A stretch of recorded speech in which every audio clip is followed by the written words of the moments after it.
মানে বকটা কিন্তু আমাদের আসলে পোষা না, আপনারা হয়তো মনে করেন পোষা বককে, মানে এই প্রতিদিন আস্তে আস্তে খাইতে দিতে দিতে এখন একরকম পোষ মেনে গেছে। যাই হোক, এদিকে মাছ বাঁচা চলতেছে, মাছ বেছে তারপরে মানে ফ্রেশ করে যেহেতু বাজারে নিয়ে যেতে হবে, মানে সব রকম মাছ আছে তো এইখানে, মাছটা ফ্রেশ করা হবে আর কি। আসসালামু আলাইকুম। তো আলহামদুলিল্লাহ, আমরা রাতের পরে সকাল পেলাম আবারও। তো সেই রবের উপরে শুকরিয়া যে রাতের পরে আমাদের সকালটা আবার সুন্দর একটা সকাল দিছে। যাই হোক, আমরা এখন আমাদের যে গোলপাতার খামারের কাছাকাছি, আর একদম ভোরবেলা দেখেন, দেখলে বুঝতে পারতেছেন ভিডিওতে। তো আমরা গোলপাতার খামারে কিন্তু মুরগি নেওয়া হয়েছে, যে হচ্ছে আপনার কালার বাট নেওয়া হয়েছে এবারে। তো যাই কালার মতো ভালো আছে মোটামুটি। যে তো একটু ভিতরে যেয়ে দেখাই আপনাদের কালার বাটটার কি অবস্থা। আজকে প্রায় 5-6 দিন, 8-9 দিন হয়ে গেল বয়স। তো আমাদের যে কালার বাটটা নেওয়া হয়েছে আর কি, তো সেই কালার বারটা একটু আপনাদের দেখাবো। তার আগে ঘরটা একটু দেখাই। কালার বারটাও কিন্তু আমরা বালি দিয়ে করি, কারণ হচ্ছে আপনারা অনেকেই প্রশ্ন করেন যে লিটারে আপনারা কি দেন। আমরা কালার বারটাও বালি দিয়ে করি। আপনার হচ্ছে ব্রয়লার, পোলট্রি, ওটাও আমরা বালি দিয়ে করি। মানে সবটাই আমরা বালি, লিটার হিসাবে বালি ব্যবহার করি আর কি। তো এটা হচ্ছে কালার বাট, আর কালার বারটা আমাদের নেওয়া হচ্ছে মোট 3300, মানে ওই রুম আর এই রুমে আর কি, 2 ঘর মিলে। তো যাক, আলহামদুলিল্লাহ মোটামুটি ভালো আছে আল্লাহর রহমতে। আল্লাহ ভরসা, শেষ ভালো যার সব ভালো তার। শেষ পর্যন্ত কি হয় দেখা যাক আর কি। আজকে 9 দিন বয়স। তো মুরগিগুলো মোটামুটি চঞ্চল আছে আল্লাহ দিলে। তো আপনারা দোয়া করবেন ইনশাল্লাহ যেন ভালো কিছু হয়, মাশাআল্লাহ। আমাদের ঘেরে আজকে আবার জাল টানা চলতেছে। মানে এটা জাল টানা হয় কারণ এখানে চিংড়ি মাছ ছাড়া হয়। তো ওই যে দেখেন ঘেরে জাল টানতেছে। তো যাই হোক, মানে এটা আমাদের 15 দিন পর পর জাল টানা হয় আর কি। এই জালটা 15 দিন পর পর আমরা জাল টানি, মানে ভাটিকায় জাল টানা হয়, কারণ মেন হচ্ছে চিংড়ি মাছ ধরা হয় জাল টেনে আর কি।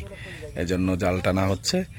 ওই যে দেখেন, তো দেখাচ্ছি আমরা, মানে ওই পাশে একটা জাল উঠতেছে, মানে আমাদের ঘেরের ওই সাইডে। যেহেতু এই পাশে রাস্তা, আমি এই পাশে, এখন ওই পাশে যাইতে অনেক দেরির ব্যাপার। তো ওরা আবার জাল টেনে ওই মাথায় যাবে যখন, তখন আমি দেখাবো আপনাদের ইনশাল্লাহ। তো আমাদের ওই পাশে কিন্তু জাল টানা হয়ে গেছে, ওই যে নজরুল ভাই আর কাকা মাছ নিয়ে আসতেছে। তো চলেন আমরা যাই, আর এই পাশে যখন মানে জাল টানতে আনতে এই পর্যন্ত আসবে, তখন আমরা এই পাশে জাল টানাটা আর কি দেখাবো আপনাদের। তো আমরা ওই পাশে যাই, দেখি আমাদের যে মেন ঘেরের বাসা, ওইখানে যাই।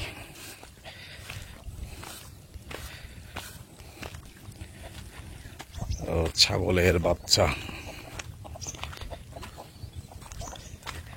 আর এই যে দেশি মুরগি সুজিতের, একেবারে দেশি, খাঁটি দেশি মুরগি দেখেন। ও খাওয়ার দেখি বোধ হয় ওদিক চলে গেছে, বলে মাছ হইয়ে, তাহলে কি এলো।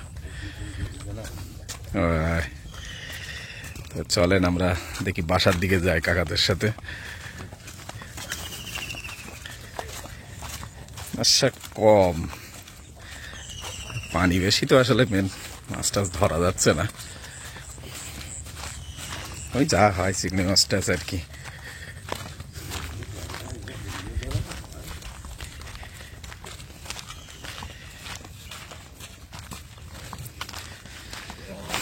হ্যাঁ নজরুল ভাই, বক তো তোমার পিছন সাইডটি না, ওই যে উড়ে গেছে। আবার আসবানি এক্ষুনি, আয় আয় খাই যদি আয়।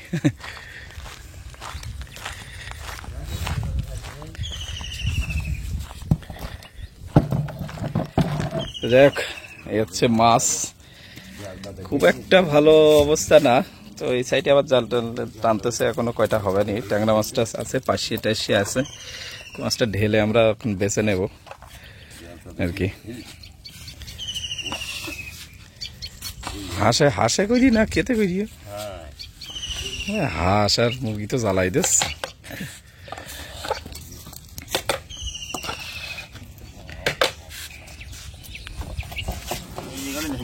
দাও তেল দাও, তেল দিয়ে বেশি নেওয়া যাক। তো এই হচ্ছে মাছ, খুবই কম মাছ আজকে। চিংড়ি মাছ আছে এখানে, তেড়ু মাছ আছে, তারপর তেলাপিয়া আছে।